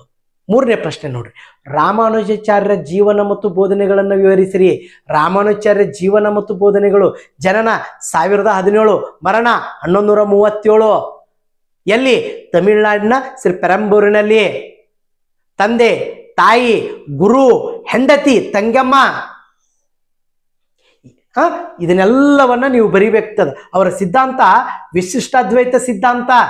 ಅವರ ಕೃತಿಗಳು ವೇದಾಂತ ಸಾರ, ವೇದಾಂತ ಸಂಗ್ರಹ, ವೇದಾಂತ ಸ್ತೋತ್ರ. ಅವರು ಕೆಳವರ್ಗದ ಜನರನ್ನ ತಿರುಕ್ಕುಳರ ಅಂತ ಹೇಳಿ ಕರೀತಾರ. ಅವರು ಏನಪ್ಪಾ ಅಂತಂದ್ರ ಅವರ ಅನುಯಾಯಿಗಳನ್ನ ವೈಷ್ಣವರು, ಶ್ರೀ ವೈಷ್ಣವರು ಅಂತೇಳಿ ಕರೀತಾರ. ದೇವರಿಗೆ ಶರಣಾಗು ಮತ್ತು ಗುರುಗಳಿಗೆ ಶರಣಾಗು ಅನ್ನುವಂಥದ್ದನ್ನ ಅವರು ತಮ್ಮ ಬೋಧನೆಯನ್ನು ಮಾಡ್ತಾರ. ಮುಕ್ತಿಗೆ ಭಕ್ತಿ ಮಾರ್ಗವನ್ನ ಬೋಧನೆ ಮಾಡ್ತಾರ ಅವರು. ನೋಡಿ ಮುಂದೆ, ಬ್ರಿಟಿಷ್ ಆಡಳಿತವು ಭಾರತೀಯ ಶಿಕ್ಷಣದ ಮೇಲಾದ ಪ್ರಭಾವವನ್ನು ವಿವರಿಸಿರಿ. ಇಲ್ಲಿ 3 ಕಾನ್ಸೆಪ್ಟ್ ನಿಮ್ಗೆ ಗೊತ್ತಿರಬೇಕು. ಒಂದು 1813 act, 1835 Macaulay minute, 1854 Woods dispatch. ಈ 3 ನಿಮ್ಗೆ ಗೊತ್ತಿರಬೇಕು. ಮೆಕಾಲೆ ಒಂದು ಅಭಿಪ್ರಾಯ ಹೇಳ್ತಾನೆ. ಏನಪ್ಪಾ ಅಂತಂದ್ರ, ಇಡೀ ಪೌರಾತ್ಯ ಸಾಹಿತ್ಯ, ಅರೇಬಿಯಾ, ಪರ್ಷಿಯಾ ಮತ್ತು ಭಾರತದ ಸಾಹಿತ್ಯ ಯುರೋಪಿನ ಉತ್ತಮ ಗ್ರಂಥಾಲಯದ ಕಪಾಟೊಂದರ ಗ್ರಂಥಗಳಿಗೆ ಸಮನಲ್ಲ ಅಂತ ಹೇಳ್ತಾನೆ. ಮತ್ತ ಅವನ ಉದ್ದೇಶ ಏನಾಗಿತ್ತಪ್ಪ ಅಂತಂದ್ರ, ಭಾರತೀಯರ ಬಗ್ಗೆ ಅವನಿಗೆ ಸರಿಯಾದ ಅಭಿಪ್ರಾಯ ಇರಲಿಲ್ಲ. ಅವನ ಉದ್ದೇಶ ಏನಾಗಿತ್ತಂದ್ರ, ಅಭಿರುಚಿ ಮತ್ತು ಹವ್ಯಾಸಗಳಲ್ಲಿ ಬ್ರಿಟಿಷರನ್ನಾಗಿ, ವರ್ಣ ಮತ್ತು ರಕ್ತದಲ್ಲಿ ಭಾರತೀಯರನ್ನು ನಿರ್ಮಾಣ ಮಾಡುವುದು ಅವನ ಶಿಕ್ಷಣ ನೀತಿಯ ಉದ್ದೇಶವಾಗಿತ್ತು. ಭಾರತೀಯರನ್ನ ಮತಾಂತರಗೊಳಿಸುವಂಥದ್ದು ಮತ್ತು ಇನ್ನೊಂದು ಬಹಳ ಮುಖ್ಯವಾಗಿ ಬ್ರಿಟಿಷ್ ಈಸ್ಟ್ ಇಂಡಿಯಾ ಕಂಪನಿಗೆ ಗುಮಾಸ್ತರನ್ನ ತಯಾರು ಮಾಡುವಂಥದ್ದು ಆ ಶಿಕ್ಷಣ ನೀತಿಯ ಉದ್ದೇಶವಾಗಿರುವಂಥದ್ದನ್ನು ನಾವು ನೋಡ್ತೀವಿ. ಎಸ್, ಇವು 3 ಬಗ್ಗೆ ನೀವೇನ್ ಮಾಡ್ಬೇಕಾಗ್ತದ? ಎಕ್ಸ್ಪ್ಲೇನ್ ಅನ್ನ ಕೊಡಬೇಕಾಗ್ತದೆ. ಎಸ್, ಮುಂದೆ ನೋಡ್ರಿ, ಭಾಗ ಡಿ. ಇಲ್ಲಿ 10 ಅಂಕದ ಪ್ರಶ್ನೆ ಆಗ್ತದ. ಎಸ್ಸೆ ಟೈಪ್ ಕ್ವಶನ್ಸ್ ಇರ್ತಾವ. ಇಲ್ಲಿ ಏನದಲ್ಲ, 4 ಪ್ರಶ್ನೆಗಳನ್ನು ಕೊಟ್ಟಿರ್ತಾರ. ನೀವೇನ್ ಮಾಡ್ಬೇಕಾಗ್ತದ? 2 ಪ್ರಶ್ನೆಗಳಿಗೆ ಉತ್ತರ ಬರೀಬೇಕಾಗ್ತದ. ನೋಡ್ರಿ, ಅವು 30ರಿಂದ 40 ವಾಕ್ಯಗಳಲ್ಲಿ ಸುಮಾರು ಒಂದು 2.5-3 ಪೇಜ್ 4 ಪೇಜ್ ತನ ಆನ್ಸರ್ ಹೋಗಬಹುದು. ನೋಡ್ರಿ, ಗುಪ್ತರ ಕಾಲವನ್ನು ಭಾರತದ ಸುವರ್ಣ ಯುಗವೆಂದು ಏಕೆ ಕರೆಯುತ್ತಾರೆ? ನಿಮಗಲ್ಲಿ ಪಾಯಿಂಟ್ಸ್ ಹೊಳಿಬೇಕು. ಧರ್ಮ ಅಂದ್ರೆ ಹಿಂದೂ ಧರ್ಮದ ಪುನರುತ್ಥಾನ. ಬೌದ್ಧ, ಜೈನ, ವೈಷ್ಣವ, ಶೈವ ಧರ್ಮಗಳಿಗೆ ಸಮಾನ ಪ್ರಾತಿನಿಧ್ಯವನ್ನ ನೀಡಿದ್ರು. ಗುಪ್ತ ಅರಸರನ್ನ ಪರಮ ಭಾಗವತರು ಅಂತ ಕರಿತಾ ಇದ್ರು. ಗುಪ್ತ ಅರಸರು ತಮ್ಮ ಯಜ್ಞ ಯಾಗಗಳನ್ನ ಮಾಡ್ತಾ ಇದ್ರು. ಹಿಂದೂ ಧರ್ಮದ, ವೈದಿಕ ಧರ್ಮದ ಅನುಯಾಯಿಗಳಾಗಿದ್ರು ಅನ್ನುವಂಥದ್ದು ನಿಮ್ಗೆ ಅಲ್ಲಿ ಧರ್ಮದಲ್ಲಿ ಗೊತ್ತಿರಬೇಕು. ಶಿಕ್ಷಣ ಬಹಳ ಇಂಪಾರ್ಟೆಂಟ್. ತಕ್ಷಶಿಲಾ ಜೊತೆಗೆ ಗುಪ್ತ ಅರಸನಾದಂಥ ಕುಮಾರಗುಪ್ತನ ಕಾಲದಲ್ಲಿ ನಳಂದ ವಿಶ್ವವಿದ್ಯಾಲಯ ಸ್ಥಾಪನೆಯಾಗಿರುವಂತಹದ್ದು. ಸಾಹಿತ್ಯ, ಸಂಸ್ಕೃತ ಸಾಹಿತ್ಯದ ಸುವರ್ಣಯುಗ ಆಗಿತ್ತು ಅನ್ನುವಂಥದ್ದು ನೀವು ಬರಿಬೇಕು. ಕಾಳಿದಾಸ ಎರಡನೇ ವಿಕ್ರಮಾದಿತ್ಯನ ಆಸ್ಥಾನದಲ್ಲಿ ನವರತ್ನಗಳು, ಇದನ್ನೆಲ್ಲ ನೀವೇನಪ್ಪ ಅಂತಂದ್ರೆ ಬರೀಬೇಕಾಗ್ತದ. ಆಮೇಲೆ ಬಹಳ ಇಂಪಾರ್ಟೆಂಟ್ ಆಗಿ ಕಲೆ ಮತ್ತು ವಾಸ್ತುಶಿಲ್ಪ, ಚಿತ್ರಕಲೆ ಮತ್ತು ಇನ್ನೊಂದು ಏನು ಪಾಯಿಂಟ್ ಇರಬೇಕು, ವಿಜ್ಞಾನ ಮತ್ತು ತಂತ್ರಜ್ಞಾನ. ಅಲ್ಲಿ ಮೆಹರೂಲಿ ಸ್ತಂಭಶಾಸನದ ಬಗ್ಗೆ ನೀವು ಬರಿಬೇಕಾಗ್ತದ. ಯಾರು ಚರಕ, ಸುಶ್ರುತ ಮತ್ತು ಧನ್ವಂತರಿಗಳನ್ನ ನೀವು ಅಲ್ಲಿ ಏನು ಮಾಡ್ಬೇಕಾಗ್ತದಪ್ಪ ಅಂತಂದ್ರೆ ಉಲ್ಲೇಖ ಮಾಡಬೇಕಾಗ್ತದೆ. ಜೊತೆಗೆ ಆರ್ಯಭಟ್ಟ, ಬ್ರಹ್ಮಗುಪ್ತ ಇವ್ರ ಬಗ್ಗೆನೂ, ವರಹಮೆರ ಈ ಲೇಖಕರ ಬಗ್ಗೆ ನೀವು ವಿಜ್ಞಾನ ತಂತ್ರಜ್ಞಾನದಲ್ಲಿ ಬರಿಬೇಕಾಗ್ತದೆ. ಮೊಹಮ್ಮದ್ ಬಿನ್ ತುಘಲಕನ ಆಡಳಿತಾತ್ಮಕ ಪ್ರಯೋಗಗಳನ್ನು ವಿಮರ್ಶಾತ್ಮಕವಾಗಿ ಬರೆಯಿರಿ.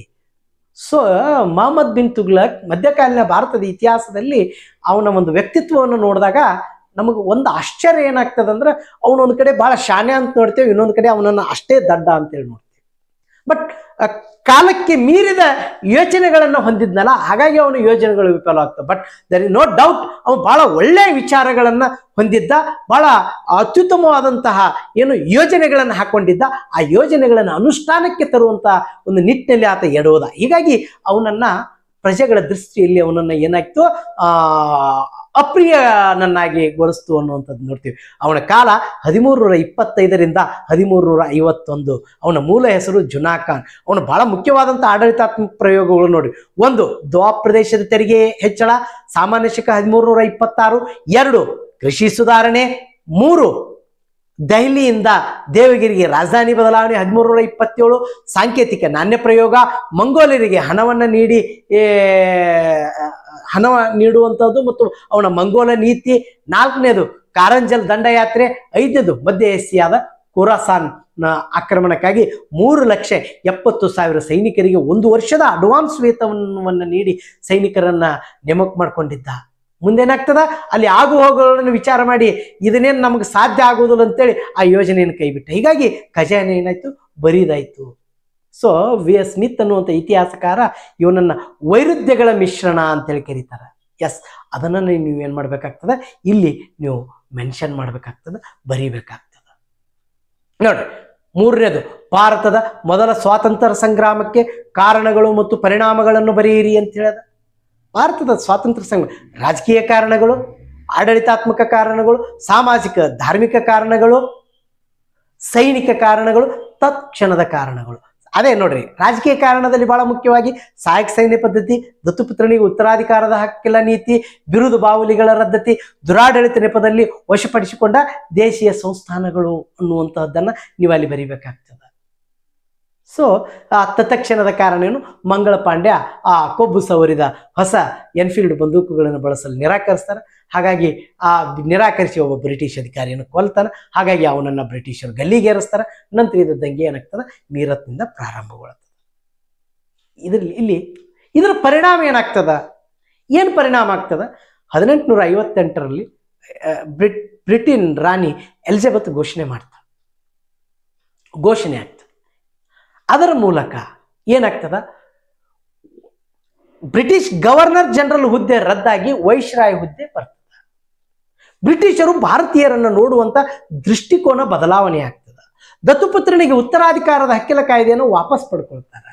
ನೋಡ್ರಿ, ಸಾಕಷ್ಟು ಬದಲಾವಣೆಗಳಾಗ್ತವೆ. ಅದನ್ನ ನಾವು ನೋಡ್ತೀವಿ. ಯಾಕೆ ದಂಗೆ ವಿಫಲವಾಯ್ತಪ್ಪ? ಸೂಕ್ತ ನಾಯಕತ್ವದ ಕೊರತೆ. ಈ ದಂಗೆ ಕೆಲವು ಸ್ಥಳಗಳಿಗೆ ಮಾತ್ರ ಸೀಮಿತವಾಗಿತ್ತು. ದಂಗೆಯಲ್ಲಿ ಭಾಗವಹಿಸಿದವರು ಸ್ವಹಿತಾಸಕ್ತಿಗೆ ಅಂಟಿಕೊಂಡಿದ್ರು ಅನ್ನುವಂಥದ್ದು. ದಂಗೆಕಾರರಿಗೆ ಬ್ರಿಟಿಷರಲ್ಲಿ ಇದ್ದಂತಹ ಆಧುನಿಕ ಯಂತ್ರ ತಂತ್ರಗಳು ಅವರಲ್ಲಿ, ಈ ಭಾರತೀಯರಲ್ಲಿ ಇರಲಿಲ್ಲ. ಹೀಗಾಗಿ ಈ ದಂಗೆ ಏನಾಗ್ತದೆ, ವಿಫಲ ಆಗ್ತದೆ ಅನ್ನುವಂಥದ್ದು ನಾವು ನೋಡ್ತೇವೆ. ಲಾಸ್ಟ್ 37ನೇ ಪ್ರಶ್ನೆ, ಸರ್ ಎಂ ವಿಶ್ವೇಶ್ವರಯ್ಯನವರನ್ನು ಆಧುನಿಕ ಮೈಸೂರಿನ ನಿರ್ಮಾತೃ ಎಂದು ಏಕೆ ಕರೆಯುತ್ತಾರೆ? 1861 ಜನನ, 1962 ಮರಣ, 101 ವರ್ಷ ಬದುಕಿದ್ರು. ಸೆಪ್ಟೆಂಬರ್ 15, 1861 ಜನನ, ಏಪ್ರಿಲ್ 14, 1962 ಅವರ ಮರಣ. ತಂದೆ ವೆಂಕಟ ಶಾಸ್ತ್ರಿ, ತಾಯಿ ತಾಯಿ ಆಮೇಲೆ ಅವ್ರದ್ದೇನಪ್ಪ ಅಂತಂದ್ರೆ ಅವರು ಜಾರಿಗೆ ತಂದಂಥ ಸುಧಾರಣೆಗಳು ಯಾವ್ಯಾವಪ್ಪ? ಆಡಳಿತಾತ್ಮಕ ಸುಧಾರಣೆಗಳು, ಅದು ಶಾಸನೀಯ ಸುಧಾರಣೆಗಳಂತ ಹೇಳ್ತೇವೆ. ಕೈಗಾರಿಕಾ ಸುಧಾರಣೆಗಳು, ಕೈಗಾರಿಕರಣ ಇಲ್ಲ ವಿನಾಶ ಅನ್ನುವಂಥದ್ದು ನಾವು ನೋಡ್ತೀವಿ. ಶೈಕ್ಷಣಿಕ ಸುಧಾರಣೆಗಳನ್ನು ನಾವು ನೋಡ್ತೀವಿ. ಪರಿಹಾರ ಕಾರ್ಯಗಳನ್ನು ನಾವು ನೋಡ್ತೀವಿ. ಇತರ ಸುಧಾರಣೆಗಳನ್ನು ನಾವು ನೋಡ್ತೀವಿ.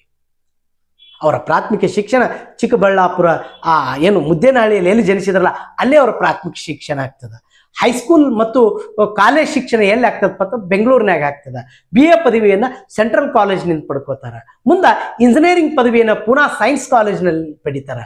ಇಂಜಿನಿಯರಿಂಗ್ ಪದವಿಯ ನಂತರ ಅವರು 1884ರಿಂದ 1909ರವರೆಗೆ ಬಾಂಬೆ ಸರ್ಕಾರದಲ್ಲಿ ಸೇವೆಯನ್ನು ಸಲ್ಲಿಸ್ತಾರೆ.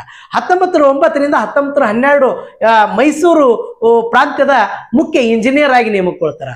1912ರಿಂದ 1918ರವರೆಗೆ ಅವರು ಏನ್ ಮಾಡ್ತಾರ?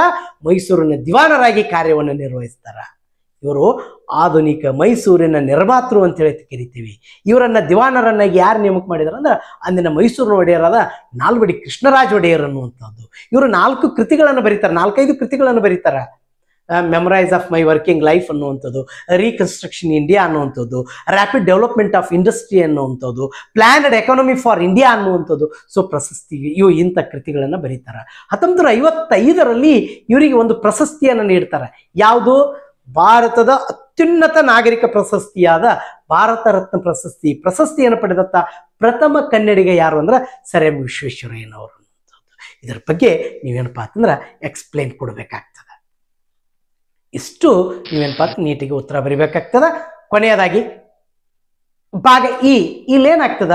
ಭಾಗ ಇ ಅಲ್ಲಿ 38ನೇ ಪ್ರಶ್ನೆ ಅದ. ಏನಂದ್ರೆ ಈ ಕೆಳಗಿನ ಘಟನೆಗಳನ್ನು ಕಾಲಾನುಕ್ರಮಗಳಲ್ಲಿ ಬರೆಯಿರಿ. ನಾ ಹೇಳಿದ್ದೆ ಆಗಲೇನೆ ಫಸ್ಟ್ ಎಷ್ಟಿದ್ದು 5 ಇರ್ತಿದ್ದು, ಈಗ 4 ಅದಾವು. ಚಿಕ್ಕ ದೇವರಾಜ ಒಡೆಯರು ಬೆಂಗಳೂರನ್ನ ಖರೀದಿಸಿದ್ದು 1ನೇದ್ದು. 2ನೇದ್ದು ಹರಪ್ಪ ನಗರವನ್ನು ಪತ್ತೆ ಹಚ್ಚಿದ್ದು. 3ನೇದ್ದು ಭಾರತದ ರಾಷ್ಟ್ರೀಯ ಕಾಂಗ್ರೆಸ್ಸಿನ ಮೊದಲ ಅಧಿವೇಶನ. 4ನೇದು ತೊಕ್ಕಲಂ ಕದನ. ನೋಡಿ, ಈ ರೀತಿಯಾಗಿ ಏನಿರ್ತಾವೋ 4 ಇರ್ತಾವು. ಇದರಲ್ಲಿ ಫಸ್ಟ್ ಯಾವುದು, ಸೆಕೆಂಡ್ ಯಾವುದು, ಥರ್ಡ್ ಯಾವುದು ಅನ್ನುವಂತಹದ್ದನ್ನ ನಾವು ಬರೀಬೇಕಾಗ್ತದೆ. 1ನೇ ನೋಡಿ, ತೊಕ್ಕಲಂ ಕದನ 1ನೇದಾಗ್ತದ. 2ನೇದು ಚಿಕ್ಕದೇವರಾಜ ಒಡೆಯರು ಬೆಂಗಳೂರನ್ನ ಖರೀದಿಸಿದ್ದಾಗ್ತದ. 3ನೇದು ಭಾರತದ ರಾಷ್ಟ್ರೀಯ ಕಾಂಗ್ರೆಸ್ಸಿನ ಮೊದಲ ಅಧಿವೇಶನ ಆಗ್ತದ. 4ನೇದು ಹರಪ್ಪ ನಗರವನ್ನು ಪತ್ತೆ ಹಚ್ಚಿದ್ದು. ಫಾರ್ ಯುವರ್ ಕೈಂಡ್ ಇನ್ಫಾರ್ಮೇಶನ್, ಇದ್ರ ಇಸ್ವಿ 949, 1ನೇದು. 2ನೇದು 1687, 3ನೇದು 1885, 4ನೇದು 1921. ದಯಾರಾಮ್ ಸಾಹ್ನಿಯವರು ಹರಪ್ಪ ನಗರವನ್ನು ಸಂಶೋಧನೆ ಮಾಡಿರುವಂತಹದ್ದು. ವಿದ್ಯಾರ್ಥಿಗಳೇ, ಇಲ್ಲಿ ಏನಾಗ್ತದೆ? ಒಂದು ತಪ್ಪಿದ್ರೆ ನಿಮ್ಗೆ 2 ಅಂಕ ಹೋಗ್ತಾವೆ, 2ರ ಸ್ಥಾನ ಪಲ್ಲಟಗೊಳ್ತಿರ್ತದೆ. ಹಾಗಾಗಿ ಇದನ್ನ ನೀವು ಏನ್ ಮಾಡ್ರಿ, ಆ ಪ್ರಶ್ನೆ ಪತ್ರಿಕೆ ಉತ್ತರವನ್ನು ಬರೆಯುವಂಥ ಸಂದರ್ಭದಲ್ಲಿ ಆ ಪ್ರಶ್ನೆ ಪತ್ರಿಕೆಯಲ್ಲಿದ್ದಂಥ 4 ಬರ್ಕೊಂಡು ಅವಕ್ಕೆ ಮೊದಲ ಏನು ಮಾಡ್ರಪ್ಪ ಅಂತ ಇಸ್ವಿ ಬರ್ರಿ. ಇಸ್ವಿ ಬರೋದು ನಂತರ 1 ಯಾವುದು, 2 ಯಾವುದು, 3 ಯಾವುದು ಅನ್ನುವಂಥದ್ದು ನೀವು ಬರೆಯುವಂಥ ಒಂದು ಪ್ರಯತ್ನವನ್ನು ಮಾಡ್ರಿ. ಮುಂದೆ ನೋಡ್ರಿ, ಭಾಗ ಇ ಅಲ್ಲೇ 39A ಸೂಚನೆಗಳಿಗನ್ವಯವಾಗಿ ಉತ್ತರಗಳನ್ನು ನೀವು ಏನು ಪ್ರಶ್ನೆಗಳಿಗೆ ಉತ್ತರವನ್ನು ಬರಿಬೇಕು. 5+5 ಇದು ಮ್ಯಾಪ್ ಪ್ರಶ್ನೆ, ನಕ್ಷೆ ಪ್ರಶ್ನೆ. ಇಲ್ಲಿ ನೀವೇನಾಗ್ತದ, ನಿಮಗೆ ಮ್ಯಾಪ್ ಕೊಟ್ಟಿರ್ತಾರ. ಇಲ್ಲಿ 5 ಸ್ಥಳ ಇರ್ತಾವೆ. ಹಿಂದೆಲ್ಲ ಏನಾಗ್ತಿತ್ತು, 8 ಸ್ಥಳಗಳಿರ್ತಿದ್ವು. ಈಗ 5 ಇರ್ತಾವೆ. 5ಅನ್ನು ನೀವು ಮ್ಯಾಪ್ನಲ್ಲಿ ಗುರುತಿಸ್ಬೇಕು. ಆ ಗುರುತಿಸಿದ ಸ್ಥಳಗಳ ಐತಿಹಾಸಿಕ ಮಹತ್ವವನ್ನು ನೀವೇನ್ ಮಾಡ್ಬೇಕಾಗ್ತದ, ಬರಿಬೇಕಾಗ್ತದ. ಏನೇನದಪ್ಪ ಸ್ಥಳ ನೋಡಿ. A Takshashila, B Halebidu, C Panipat, D Bijapur, 4 Dandi. ಏನು ತಕ್ಷಶಿಲಾ? ನಾನು ಆಗಲೇ ಹೇಳಿದ್ದೆ, ತಕ್ಷಶಿಲಾ ಪ್ರಾಚೀನ ಭಾರತದ ಒಂದು ಪ್ರಮುಖ ವಿದ್ಯಾಕೇಂದ್ರ, ವಿಶ್ವವಿದ್ಯಾಲಯವಾಗಿತ್ತು. ಇಲ್ಲಿ ಕೌಟಿಲ್ಯ ಆಚರಣೆ ಆಗಿದ್ದ. ಇದು ಹಿಂದೆ ಗಾಂಧಾರ ಪ್ರಾಂತ್ಯದ ರಾಜಧಾನಿ ಆಗಿತ್ತು. ಇದು ಪಾಕಿಸ್ತಾನದಲ್ಲಿ ಬರ್ತದೆ. ಇಷ್ಟು ಬರೆದ್ರೆ ಸಾಕಲ್ಲಿ. ಹಳೆಬೀಡು ಇವತ್ತಿನ ಕರ್ನಾಟಕದ ಹಾಸನ ಜಿಲ್ಲೆಯಲ್ಲಿ ಬರ್ತದೆ. ಹಳೆಬೀಡಿನ ಇನ್ನೊಂದು ಹೆಸರು ದ್ವಾರ ಸಮುದ್ರ. ಹಿಂದೆ ಇದು ಹೊಯ್ಸಳರ ರಾಜಧಾನಿಯಾಗಿತ್ತು. ಇಲ್ಲಿರುವಂತ ಪ್ರಮುಖ ದೇವಾಲಯ ಹೊಯ್ಸಳೇಶ್ವರ ದೇವಾಲಯ ಅನ್ನುವಂಥದ್ದನ್ನು ನೀವು ಮೆನ್ಷನ್ ಮಾಡಬೇಕಾಗ್ತದೆ. ಪಾನಿಪತ್ ನೋಡ್ರಿ, ಪಾನಿಪತ್ ಎಲ್ಲಿ ಬರ್ತದ? ಇಂದಿನ ಹರಿಯಾಣ ರಾಜ್ಯದಲ್ಲಿ ಬರ್ತದ. ಪಾನಿಪತ್ ಭಾರತದ ಇತಿಹಾಸದ ದಿಕ್ಕನ್ನು ಬದಲಿಸಿದ 3 ಕದನಗಳಿಗೆ ಈ ರಣರಂಗ ಸಾಕ್ಷಿಯಾಗ್ಯದ. ಯಾವ್ಯಾವಪ್ಪ? 1ನೇ ಪಾನಿಪತ್ ಕದನ, 2ನೇ ಪಾನಿಪತ್ ಕದನ, 3ನೇ ಪಾನಿಪತ್ ಕದನ. ಮೊದಲನೇ ಪಾನಿಪತ್ ಕದನ 1526ರಲ್ಲಿ ಮೊಘಲ ಬಾಬರ್ ದೆಹಲಿ ಸುಲ್ತಾನರ ಕೊನೆಯ ಅರಸನಾದಂಥ ಇಬ್ರಾಹಿಂ ಲೋಧಿಯನ್ನು ಸೋಲಿಸುವುದರ ಮೂಲಕ ಭಾರತದಲ್ಲಿ ಮರಾಠ ಸಾಮ್ರಾಜ್ಯವನ್ನು ಸ್ಥಾಪನೆ ಮಾಡದ ಅನ್ನುವಂಥದ್ದು ನೀವು ಇಲ್ಲಿ ಬರೀಬೇಕಾಗ್ತದೆ. ಬಿಜಾಪುರ, ಏನಿದೊಂದು ಬಿಜಾಪುರ ಇವತ್ತಿನ ಒಂದು ಕರ್ನಾಟಕದ ಒಂದು ಜಿಲ್ಲಾ ಕೇಂದ್ರ. ಇದಕ್ಕೆ ಇವತ್ತು ಏನು ಕರಿತೇವೆ ಅಂದ್ರೆ ವಿಜಯಪುರ ಅಂತೇಳಿ ಕರಿತೇವೆ. ಹಿಂದೆ ಇದು ಆದಿಲ್ಶಾಹಿಗಳ ರಾಜಧಾನಿಯಾಗಿತ್ತು. ಇಲ್ಲಿನ ಪ್ರಮುಖ ಐತಿಹಾಸಿಕ ಕಟ್ಟಡಗಳು ಗೋಳಗುಮಟ, ಇಬ್ರಾಹಿಂ ರೋಜಾ, ಆಸಾರ್ ಮಹಲ್, ಉಪ್ಲಿ ಬುರ್ಜ್, ಗಗನ್ ಮಹಲ್, ಈ ಕಟ್ಟಡಗಳಲ್ಲಿ ಅದಾವು ಅನ್ನುವಂಥದ್ದನ್ನು ನೀವು ಬರೀಬೇಕು. ದಂಡಿ, ಇದು ಎಲ್ಲಿ ಬರ್ತದಪ್ಪ? ಅರಬ್ಬಿ ಸಮುದ್ರ ದಂಡಿಗೆ ಗುಜರಾತ್ನ್ಯಾಗ ಬರ್ತದ ದಂಡಿ. ಮಹಾತ್ಮ ಗಾಂಧೀಜಿಯವರು 1930 ಮಾರ್ಚ್ 12ರಂದು ಆಯ್ದ ತಮ್ಮ 78 ಅನುಯಾಯಿಗಳೊಂದಿಗೆ ಗುಜರಾತಿನ ಸಾಬರಮತಿಯ ಸತ್ಯಾಗ್ರಹ ಆಶ್ರಮದಿಂದ ಸುಮಾರು 240 ಮೈಲುಗಳ ದಂಡಿಯವರೆಗಿನ ಐತಿಹಾಸಿಕ ದಂಡಿ ಉಪ್ಪಿನ ಸತ್ಯಾಗ್ರಹ, ದಂಡಿ ಯಾತ್ರೆಯನ್ನು ಕೈಗೊಳ್ಳುತ್ತಾರೆ. ಇದರಲ್ಲಿ ಭಾಗವಹಿಸಿದ ಕರ್ನಾಟಕದ ವ್ಯಕ್ತಿ ಮೈಲಾರ ಮಹದೇವಪ್ಪ ಅನ್ನುವಂಥದ್ದು. ಎಸ್, ಇದನ್ನೊಂದಿಷ್ಟು ನೀವು ಏನಪ್ಪಾ ಅಂತಂದ್ರೆ ಬರೆದ್ರೆ ಮುಗಿತದೆ.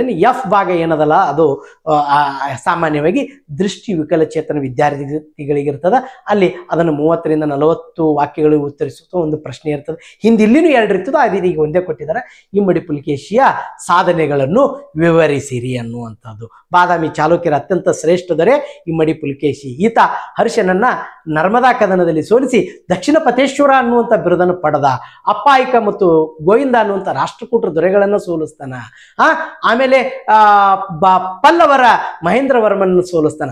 ಅದೇ ಪಲ್ಲವರ ಮಹೇಂದ್ರವರ್ಮನ ಮಗ 1ನೇ ನರಸಿಂಹವರ್ಮನಿಂದ ಈತ ಪುಲಿಕೇಶಿ ಸೋತ ಅನ್ನುವಂಥದ್ದನ್ನು ನಾವು ನೋಡ್ತೀವಿ. ಇದನ್ನ ಏನಪ್ಪಾ ಅಂತಂದ್ರೆ ಈ ಒಂದು ಮಾಹಿತಿಯನ್ನು ನೀವು ಬರೆದ್ರೆ ಸಾಕು. ಆತ್ಮೀಯ ವಿದ್ಯಾರ್ಥಿಗಳೇ, ಇಲ್ಲಿಯವರೆಗೂ ನಾವೇನಪ್ಪಾ ಅಂತಂದ್ರೆ ನಮ್ಮ ಇಲಾಖೆ ಬಿಟ್ಟಿರುವಂಥ ಮೊದಲನೇ ಮಾದರಿ ಪ್ರಶ್ನೆ ಪತ್ರಿಕೆಯನ್ನ ಉತ್ತರ ಸಮೇತವಾಗಿ ನೋಡಿದ್ದೇವೆ. ಸೊ ಇಲ್ಲಿ ಏನಾದರೂ ತಮಗೆ ಮತ್ತೆ ಏನಾದರೂ ಮಾಹಿತಿ ಬೇಕಾದ್ರೆ ನಮಗೆ ಕಮೆಂಟ್ನಲ್ಲಿ ತಿಳಿಸ್ರಿ, ನಾವು ಅವುಗಳಿಗೆ ಉತ್ತರವನ್ನು ನೀಡುವಂಥ ಪ್ರಯತ್ನವನ್ನು ಮಾಡ್ತೀನಿ. ಬಾಯ್ ಬಾಯ್ ಬಾಯ್. ನನ್ನೆಲ್ಲ ಆತ್ಮೀಯ ವಿದ್ಯಾರ್ಥಿಗಳಿಗೆ ನಮಸ್ಕಾರವನ್ನು ಮಾಡ್ತಾ ಇಂದಿನ ವಿಡಿಯೋನ ಮುಗಿಸ್ತಾ ಇದ್ದೀನಿ. ಜೈ ಹಿಂದ್, ಜೈ ಕರ್ನಾಟಕ ಮಾತೆ.